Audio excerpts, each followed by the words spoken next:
You connect. And we're back. Awesome. All right, so the first bit of my stream here got cut off. If you are catching this on Facebook or on YouTube, you probably didn't catch any of this. Due to some technical errors that I'm not 100% sure of, my event did not post to Facebook or to YouTube, but I was live on Twitch for those of you watching there. So we're in the middle of a Booster Bestiary. We've cracked our pack. We have an ox, we have a kitty, we have some goblins, and we have a worm. I've decided to go with the worm, and to spice things up a little, I'm adding the spell that I cracked that is the same color as the worm. So we're going to be doing a Dreadworm with the blood price. So this is a Dreadworm that pursues knowledge by paying in blood. So a Dreadworm that gets smarter, gets stronger, the more it consumes people, the more it consumes knowledge, the more it consumes intelligent creatures anyway. So let's just go ahead to Scryfall. Dreadworm. We will copy that image link. And then we will hit over here to our website. Alright, so last week we did Catilda, Dawnheart Prime. We made a ritualistic creature that does a slow cast that can be sped up if you have other allies to that creature bolstering it. I really liked how that came out. I like that bolster mechanic. I think it makes for a fun boss creature that you could interfere with without attacking directly. But anyway, that was last week. This week, however, we cracked ourselves a Dreadworm. So we have a Dreadworm that has blood price attached to it. And we're going to figure out exactly what that means. So let's here and go. In fact, before I just clear this, let's see if we have a worm that we want to use for this. So this is going to be at least a CR 10, I imagine, because this guy is big and will have a bunch of really cool and nifty abilities along with it. I usually don't like using high CR creatures. I think low CR is a lot more engaging, a lot more interesting to make fun low CRs, and you could use them a whole lot more. But high CRs are fun. I gotta admit, they are also just fun. So I think we want to make this kind of based on a Conqueror Worm. Maybe a boar? No, not a Conqueror Worm. That's a new creature. That's a CR21 creature. Let's not do that. Let's do this like a, maybe a boar worm. Those are animals. A frost worm. A purple worm. Purple worms are solid. They're level 13. Let's do this like a frost worm. Yeah, let's do this like a purple worm, but we're going to downscale it. So, purple worms. Now that I've figured out fully how to unlock the potential of Easy Monster PF2 tools, which is what I use on this stream all the time, and it makes making monsters so easy and fun, which is why I started doing this stream in the first place. So, we'll just go right up here to open URL. We paste in the AON URL, and it propagates with a purple worm. Alright, so this purple worm here has... Before we do anything else, though, I do like to set the ability modifiers to match what it is, since I am lowering the level. This way, it becomes very, very easy to switch over when you change levels without having to go back and remember what all these values were. Alright, so we're going to make this level 8, because this worm, it's not the biggest, the scariest thing ever made. I am going to make an aberration, because this is a worm horror. Maybe I should also give him the animal trait, though, too. I think I am, because this is a corrupt worm. I like that a lot. He doesn't know any languages, which is fine, which is going to be weird, because he eats books. Maybe that is weird. No, I like it. That's fine. Tremor sense, dark vision, definitely. We are going to go ahead and give this a moderate perception, which will be 16. Great. Let me check something real quick. There we have it. All right. Oh, I'm a little high up. Ha! There we go. All right. How have you historically handled land-based abilities in the stream? Oh, land-based abilities in the stream. That's a really good question, Technological Pizza. In some cases, I have had it be more environmental, like requirement. You may only activate this when this creature is in a certain environment, which when you do that on a creature, you should just assume it's going to be in the environment when you're balancing it, because when a GM sees that on a creature, they're going to go, oh, yeah, I should I'll save that for when my players are in a swamp. Let me look really quick at my older creatures, because I had a better example. Eccentric Farmer. There was one that definitely used land, since it pulls land from the graveyard. And for that one, I just had that represent using pumpkins to spawn stuff. Oh, that's showing up on my screen. I'm sorry. Which that worked okay. Didn't really have too much to do with land. I haven't had too many land-based creatures yet, actually. It really depends on what you want the land to represent, you know? Sometimes they'll just represent channeling energy, maybe even using a focus spell, or when a spell is cast, I suppose, kinda. In this case, when a land enters the battlefield under your control, it gains indestructible, belays its bulk. In this case, I see it more as this thing is, especially when I'm combining it with blood price, it's kind of empowered by magic. I mean, land in Magic represents the connection between a wizard and a particular land in which it draws its mana from. In this case, the Dreadworm eats books. It eats knowledge. It eats creatures that have knowledge. So when it eats like a spellcaster or a spellbook or a scroll, something cool will happen with it. Like, it'll probably get something related to indestructible, something related to being hard to kill. I know there's a lot of Magic monsters I end up designing that end up when it does stuffing to spellcasters, which that does kind of suck if you're a spellcaster, but that's how the cookie crumbles when you work with Magic creatures, considering Magic is supposed to be two spellcasters summoning monsters to fight each other. Naturally, a lot of those monsters are going to have when you fight a spellcaster attached to it. It's just how the cookie crumbles. All right, so let's see. You are going to have extremely high athletics, which will be a 21. You will have extremely high strength. You will have that -1 dexterity is fine. The con will have to go down a little because you are weaker. Intelligence at -5 is fine. Wisdom, charisma, -1 is fine. That AC is way too high. So let's just do a high AC at 27. And those saves are too high. So let's give you a high fortitude, a low reflex, and a low will. Low will? Moderate will. Moderate will, moderate reflex, and high fort. Because you have no resistances or weaknesses. You are just a big slithery boy. Alright. Hit points should be really high on this, because you are a higher level creature with no resistances, no real immunities, no real saves. Is there a vampire subtype I should give this for blood price? Nah, horde is good enough. Aberration, animal, that's fine. Okay, it has the athletics. When a creature is this big, I do like to give it intimidate. Like, I think you might have to be intelligent to actually use the demoralize action. I'm not 100% sure. But this thing should be able to scream to scare people away. I mean, animals intimidate all the time. This is a big boy. I'm going to give him a high intimidate. Not extreme, just high. So it's going to be lower than athletics. I'm going to give him low acrobatics. I like listing terrible acrobatics. I like listing acrobatics because you never know when a monster will need it just to get through something. Usually I'd also give it like stealth or something, but this thing's big. Alright, so it will have burrow, it will have swim, it will have normal, great. Alright, so jaws will be its primary attack. So let's go ahead and give this a high, maybe even extreme. Let's give this a high, so that'll be plus 20.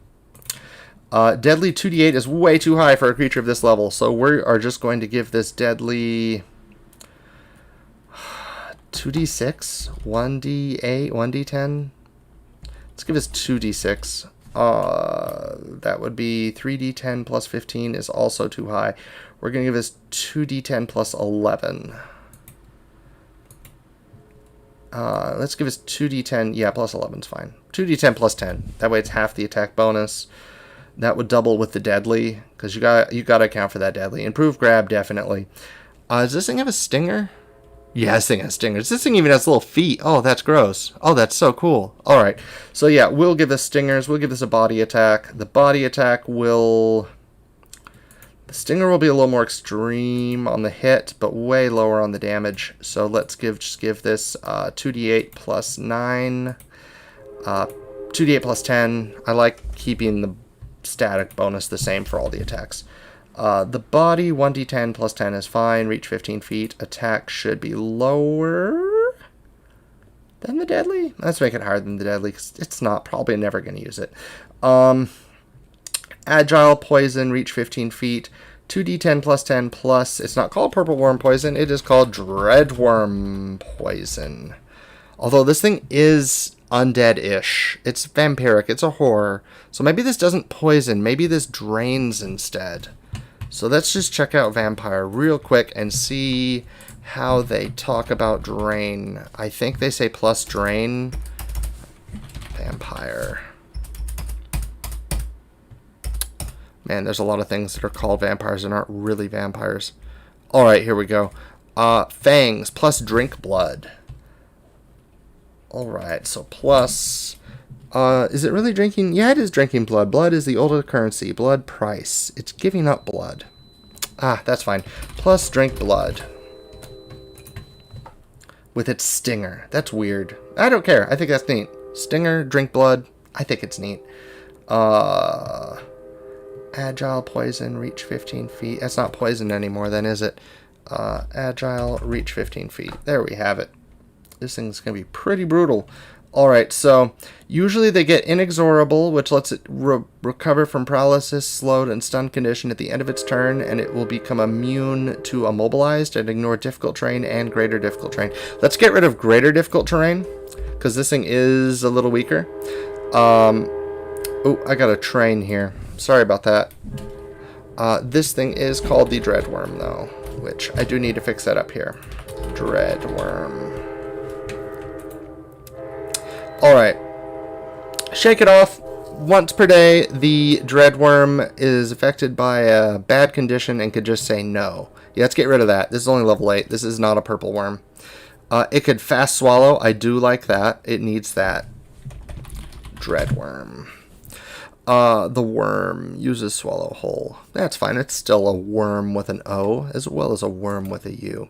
Alright, so we're getting rid of purple worm venom because this baby does not have purple worm venom. It has drink blood.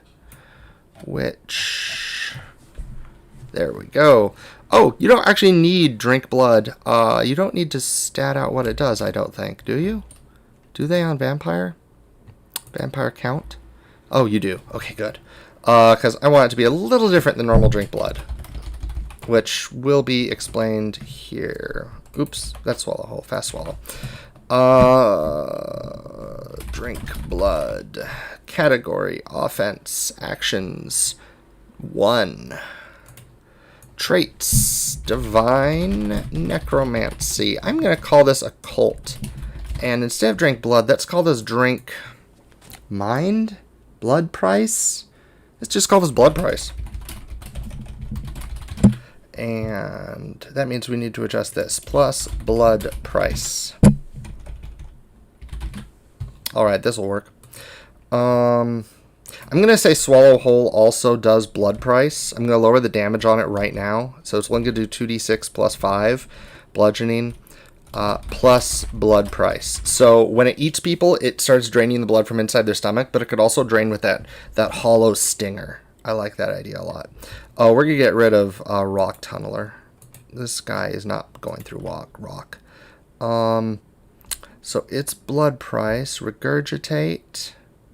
Make a ranged strike. I don't think it needs regurgitate. That's a purple worm thing. I like Thrash, though. Sure, I'll keep Thrash. Alright, so, blood price. Let's see. A saving throw at this level should be 18? 28? So, saving throw, 28 fortitude. Let's see what drink blood usually does. Drink blood. A grabbed, paralyzed, restrained, unconscious, or willing creature within the vampire's reach has its blood drunk. This requires an athletics check against its fortitude DC if the victim is grabbed and is automatic for any other condition. Alright, this thing does grab well because of the improved grab with the jaws. So it could grab and then sting with the stinger. And the stinger is agile. So that works really well too if it doesn't want to go for the, or can't go for the swallow whole. Oh, let me check chat real quick. Yep. Alright. Close. Great. So... The victim is drained 2, and the vampire regains 10 hit points. Excess is temporary. Now, the 10 hit points is not exactly landfall. The landfall here is indestructible, so it can't be destroyed, doesn't take damage. I'm thinking instead of 10 hit points, or maybe in addition. Yeah, in addition to the 10 hit points, I think the Dreadworm is going to get resistance. I need to lower its hit points if I do that, though. I need to go down. All right, so I'm going to lower its hit points since it could regain hit points by blood draining people, and will also gain resistance. Maybe I should even do the resistance as long as it has the temporary hit points. Yeah, that would work. No, this isn't till end of turn. I should probably do it till end of turn. Make it more like the card. And it's such a hassle to track, like, as long as it has temporary hit points. That's annoying. That was a dumb idea. Alright.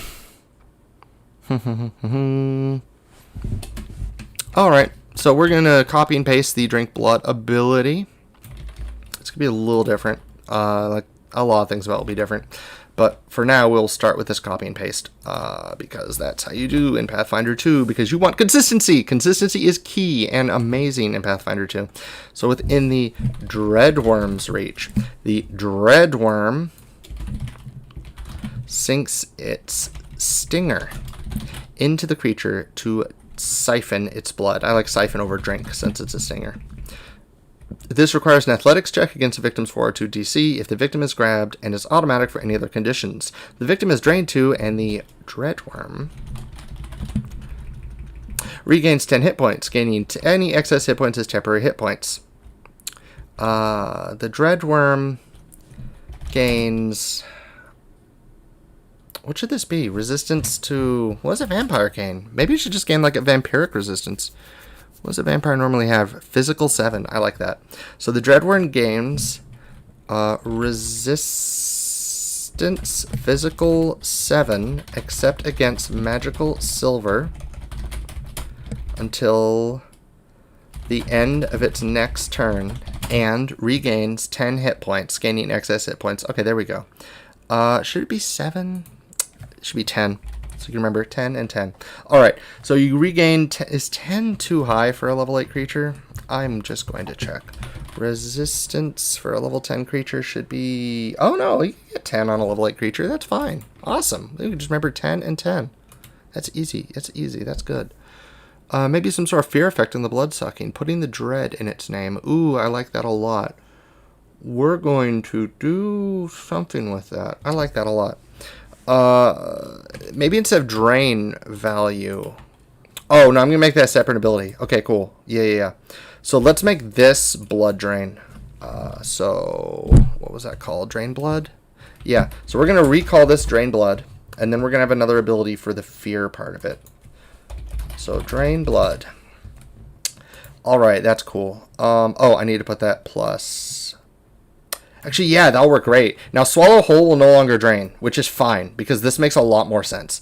A victim's drain condition, blah, blah, blah, blah, blah, blah, blah. Okay, and a Dreadworm. A Dreadworm can also consume blood that's been emptied into a vessel. Okay, whatever. I'm going to get rid of that even. That's pointless. And I don't think the Dreadworm is actually gain sustenance from the blood. I think it's just evil. Oh, I gave this thing neutral? No, this thing is not neutral. This thing is neutral evil. Because this thing is a corrupted aberration. Great. And is this whole thing showing up on the stream? Let me double check. Yes, it is. Great.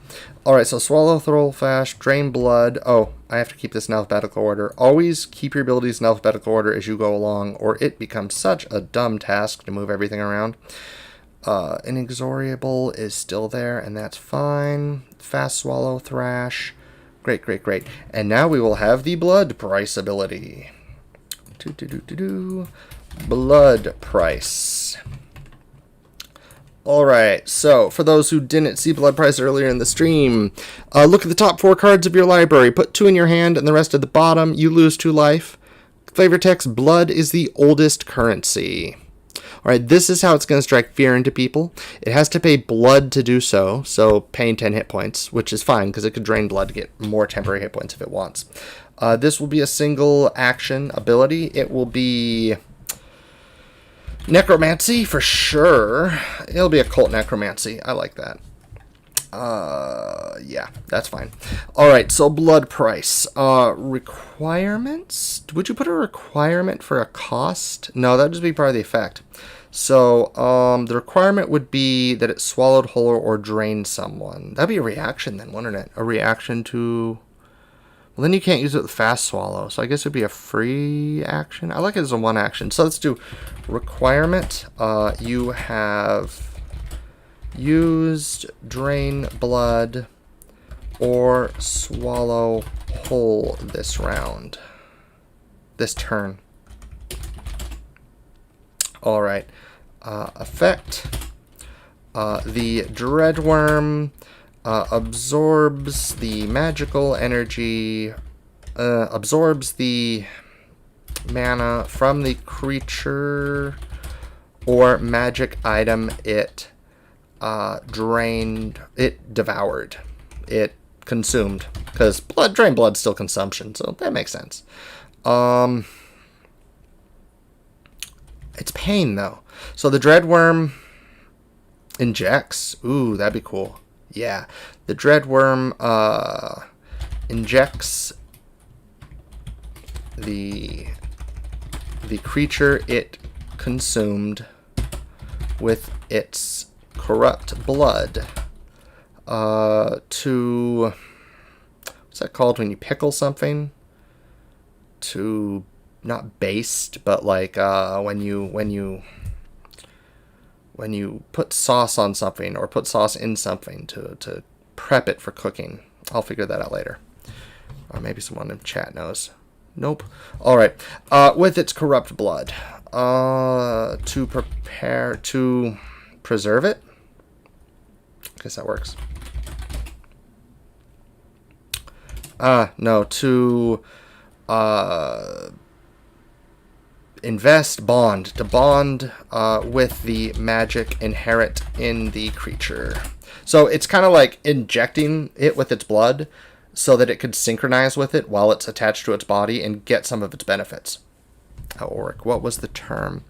I'm not sure. Emulsify, that would be a good one. But it's not quite what it's doing. It's more injecting the creature consumed with its blood to bond, to synchronize. That'll work. To synchronize with the magic affecting it.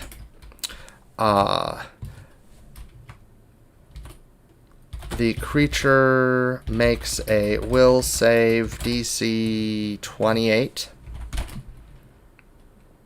The creature makes a will save DC 28. Meld, infuse.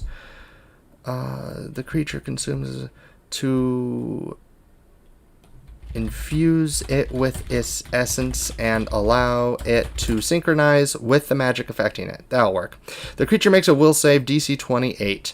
On a success, or I guess I write them out. So success, the creature becomes frightened 1. Failure. Here's where we get into the good stuff. The creature loses the highest level spell affecting it and becomes frightened 2. Critical failure. The creature loses all spells affecting it and gains a frightened value equal to 1 plus the number of spells affecting it. There we go. Oh, critical success, no effect. No effect. Great. The creature then becomes immune for 24 hours. There we have it. Alright, so this bad boy can stab you with its tail, drain some of your blood. Oh, it has to pay some blood to do that. I'm sorry. The Dreadworm injects the creature consumed with its corrupt blood, losing 10 hit points to infuse it with its essence. There we go. So it could drain blood from people, kind of let it pump through its body, then stab you, and pump that blood back into you. Once you've had its blood in you, it steals away some of your magic, and it doesn't steal the buff. No, it just drains away that magic. Yeah, okay. That makes sense. Drains away the magic. It doesn't steal it because it's too stupid to know how to use the magic. That's true. So I would put something in the flavor text of this creature that if you harvest its skin after it's dead, whatever spells it's stolen over the years from everything that it's drained become enhanced. Would that even be an ability? I can make that an ability. I'll make that a general ability. That's kind of cool. So general, spell siphon. Spell siphon. So let's make this a cult and say a dead Dreadworm's skin is infused with the magic of whatever spells it's absorbed over the years. Over the centuries, we'll say it lasts centuries. Why not? Scrolls made using a Dreadworm's skin are considered one level higher. Let's say necromancy scrolls. Any scroll. Whatever scroll of spells absorbed, which over centuries should be any scroll. Scrolls made using a Dreadworm's skin are considered, okay, up to, let's say up to 1d10 plus 20 levels worth of scrolls made using a Dreadworm's skin are heightened as though they were cast one level higher, maximum 10th level. There we have it. Whatever spells it has absorbed over the years. All right, so we were 5 minutes over time, probably because Twitch plooped on us, but that's fine. So, oops, Spell Siphon does not have an ability. In fact, I don't like Spell Siphon. That's an action. So let's say Spell Glutton. I like that. Because as it says, its Silent Slithering belies its bulk. Oh, Silent Slithering. I need to give this guy a high stealth for almost no reason. I am so sorry about that. So let's give them a high stealth. Let's give them an 18 stealth. Because this thing is supposedly super silent.